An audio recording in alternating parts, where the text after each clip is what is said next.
Dieses einzigartige Video deckt auf, wie internationales Recht und die Justiz tatsächlich arbeiten. Aber vor allem, wie die grundlegenden Prinzipien der UNO und der Menschenrechtsorganisationen umgangen werden. Die UN-Resolutionen, die 2011 gegen Libyen erlassen wurden und wieder ein ganzes Land zerstörten, basierten auf verschiedenen Behauptungen. Vor allem aber die Behauptung, Muammar Gaddafi hätte sein eigenes Volk von der Luftwaffe bombardieren lassen, um gewaltsam eine Demonstration zu unterdrücken, und hätte dabei über 6000 Menschen getötet.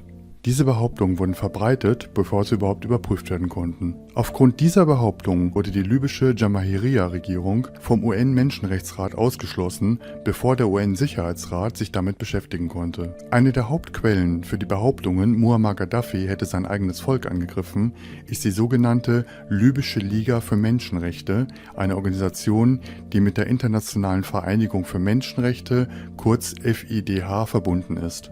Am 21. Februar 2011 hatte der Generalsekretär der sogenannten Libyschen Liga für Menschenrechte, Dr. Soliman Bouchigir, eine Petition in Kollaboration mit der Organisation UN Watch und dem berüchtigten National Endowment for Democracy, kurz NED, der USA aufgestellt. Diese Petition wurde anschließend von mehr als 70 Nichtregierungsorganisationen unterzeichnet. Nur wenige Tage später, am 25. Februar 2011, erschien Dr. Soliman Bouchigir vor dem UN-Menschenrechtsrat, um die Vorwürfe zu den behaupteten Verbrechen der libyschen Regierung von Muammar Gaddafi zu präsentieren.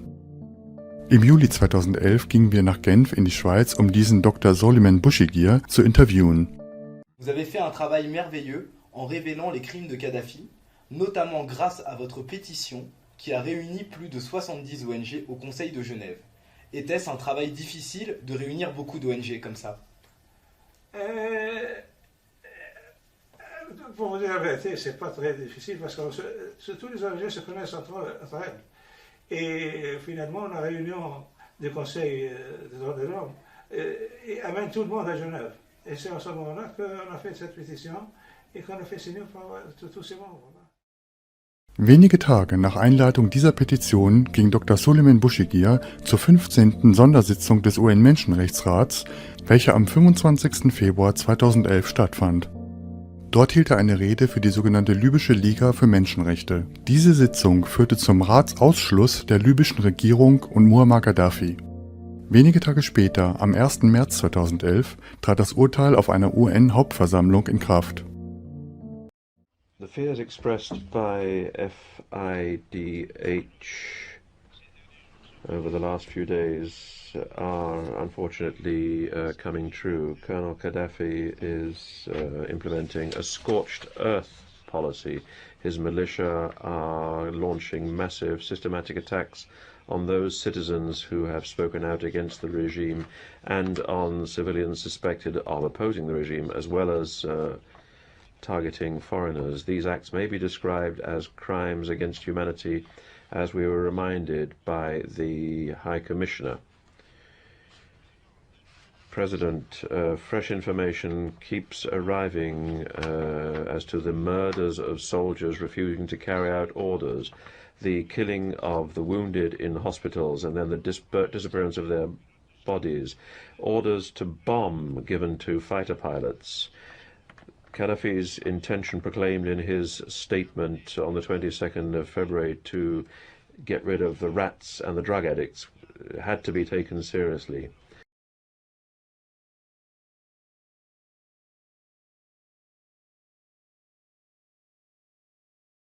FIDH and its member organizations particularly fears the murderous capabilities of mercenaries who have been hired by Gaddafi, the numbers of which are estimated at 6,000, including 3,000 in Tripoli alone, according to the Libyan Human Rights League.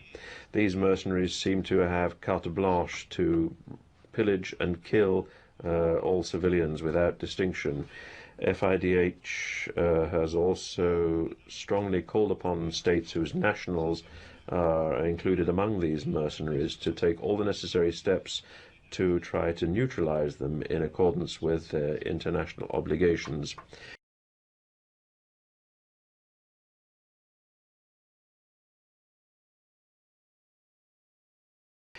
FIDH and the Libyan Human Rights League calls for the protection of migrants, allowing them to leave through humanitarian corridors and through other appropriate means. We call upon the members of the Council here to adopt a resolution to set up an international commission of inquiry into grave human rights violations which are currently being perpetrated in Libya, and to suspend the Gaddafi regime from the Human Rights Council. I thank you. Wenige Monate später, am 7. Juli 2011 und wieder im Namen der Libyschen Liga für Menschenrechte, sendete Dr. Souleymane Bouchikir einen Brief an die französischen Anwälte Roland Dumas und Jacques Verche, die nach Libyen gegangen waren, um die zivilen Opfer der NATO-Bombardierung zu unterstützen. Auch in diesem Brief beschuldigte er die Gruppen, die loyal zu Muammar Gaddafi sind, steigende Zahlen von Zivilisten zu töten. Vous faites état de nombreux crimes en Libye. Par exemple, au 17 mars, vous faites état de 6 000 morts, 12 000 blessés, 500 disparus, 700 viols et 75 000 réfugiés. Au 31 mai, vous parlez de 18 000 morts, 46 000 blessés, 28 000 disparus, 1600 viols et 150 000 réfugiés. Si nous, on se rend en Libye, parce que c'est ce qu'on va faire, qu'est-ce que vous nous conseillez pour réussir à documenter tout ça, en fait? Il n'y a aucun moyen.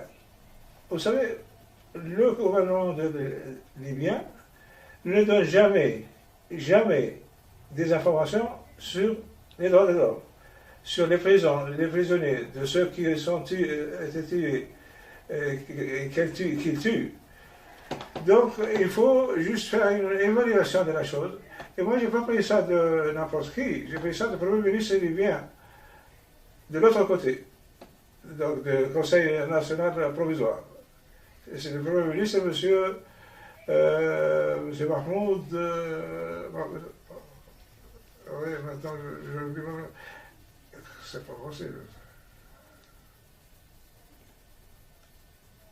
Enfin, je le nom du Premier ministre. D'accord, donc vous pourrez... Mahmoud Nourfelli. D'accord. C'est lui qui a déclaré et qui a donné ces chiffres. Moi, je les ai utilisés. Évidemment, il faut prendre sous précaution. D'accord. Donc vous y êtes pris comme ça, en fait. Pour collecter ces informations, vous vous êtes adressé directement au CNT. C'est eux qui vous ont fourni ces informations. J'ai reçu ces informations de sa part. D'accord. Also ist der Mann, der die behaupteten Opferzahlen geliefert hat, Mahmoud vom Stamm der Wafala, oder genauer Mahmoud Jibril, die Nummer 2 und Premierminister der sogenannten libyschen Übergangsregierung. Jedoch sind die Zahlen, die man in den Dokumenten des Internationalen Gerichtshofs finden kann, völlig anders als diese gelieferten Zahlen. Nous avons avec nous les documents de la Cour pénale internationale, qui datent du 27 juin 2011, et dans lequel le procureur... Pardon? Il est poursuivi pour crime contre l'humanité. Oui, mais par rapport au nombre de victimes, il est seulement fait état de centaines de victimes, et le procureur général a lui-même dit qu'on ne pouvait pas relier aujourd'hui les viols, par exemple, aux milices de Kadhafi ni aux armées loyalistes. Donc nous, on revient sur cette question-là. Comment nous, on va faire en tant que journalistes pour documenter ça? Parce que si la Cour pénale internationale dit l'inverse de ce qui est dit par le Conseil des droits de l'homme, là, il y a une grosse contradiction. Donc comment vous avez fait, en fait, pour... Est-ce que vous avez remis toute votre... Hein. D'accord. Nous, on connaît même des gens, les petites filles, des garçons qui étaient venus, des familles, on le connaît personnellement. Évidemment, ils ne vont pas sortir le dire. Et la Cour pénale internationale, il leur faut des documents officiels et convaincants pour pouvoir se référer à un événement déterminé. Mais pour nous, militaires de l'homme, nous avons des contacts beaucoup plus proches et beaucoup plus directs que la Cour pénale internationale. Moi, j'ai dit tout ça à la Cour pénale internationale aussi. Ils m'ont contacté, je leur ai dit tout ça. Mais eux, ils ne peuvent pas. C'est une cour de justice, ils ne peuvent pas se référer à des choses de bouche à oreille. Also auf was bezieht sich der Internationale Gerichtshof? Am 16. Mai 2011 verlangte der Chefankläger Luis Moreno Ocampo von den Richtern des Internationalen Gerichtshofs einen Haftbefehl für Muammar Gaddafi, Saif al-Islam Gaddafi, und Abdullah al-Senussi wegen angeblicher Verbrechen gegen die Menschlichkeit. Diese Anfrage wurde am 27. Mai von den Richtern akzeptiert. Am folgenden Tag, während der Pressekonferenz von Luis Moreno Ocampo, wurden die Gründe für diesen Antrag von Journalisten erfragt. My second question is, at the common sense, when the International Criminal Court to charge someone, those three persons, so at the most of the people are find so much interested in is what kind of the crimes or the charges you have got.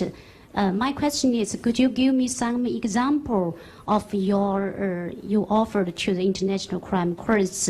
How many people have been killed, and in which town, in which site, and what kind of the crimes he has ever done in your investigation? So we always know the facts always can make the people convinced. So thank you so much.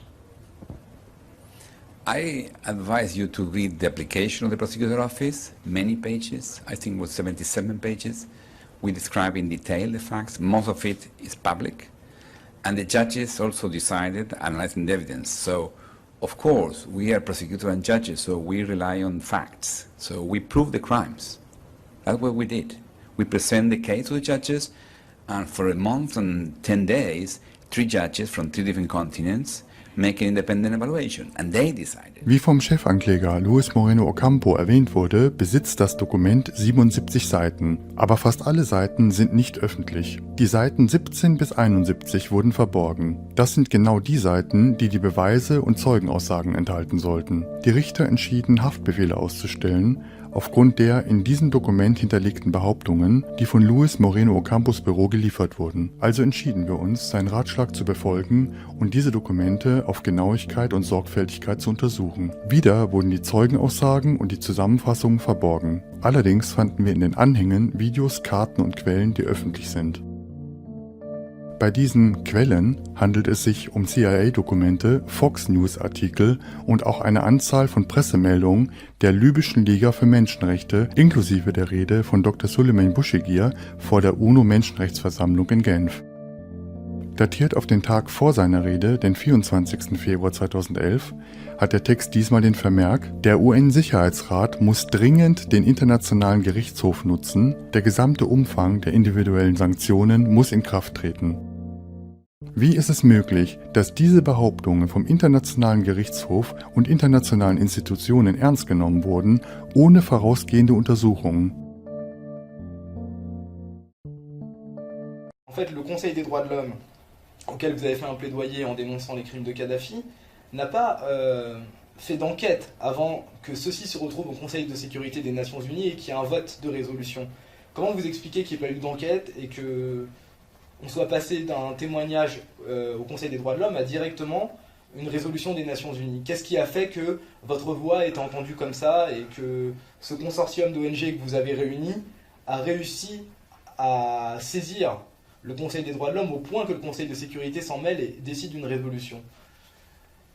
Je pense que le fait déterminant que M. Kadhafi a utilisé la violation contre son propre peuple. Et ça, c'était le coup réellement qui a ouvert le chemin directement pour l'utilisation de la violation contre son propre peuple a été comprise comme quoi ce monsieur, il n'y a rien qui peut l'arrêter. D'accord. Et justement, à Benghazi, il y a eu en 2 jours plus que 300 morts. En 2 jours, hein, plus que 300 morts. Et ça, c'est documenté. Il y a même les noms de ces gens qui ont perdu leur vie. Oui, mais concernant les 6 000 morts, 12 000 blessés, 5 000 disparus, 700 viols, 75 000 réfugiés, etc., est-ce que vous pouvez nous fournir des preuves? Maintenant, il y a 400 000 réfugiés seulement en Tunisie. Et allez au gouvernement tunisien et leur demander. Ce sont le gouvernement tunisien qui a déclaré ça. Il y a maintenant 400 000 Libyens en Tunisie qui ont demandé refuge en Tunisie.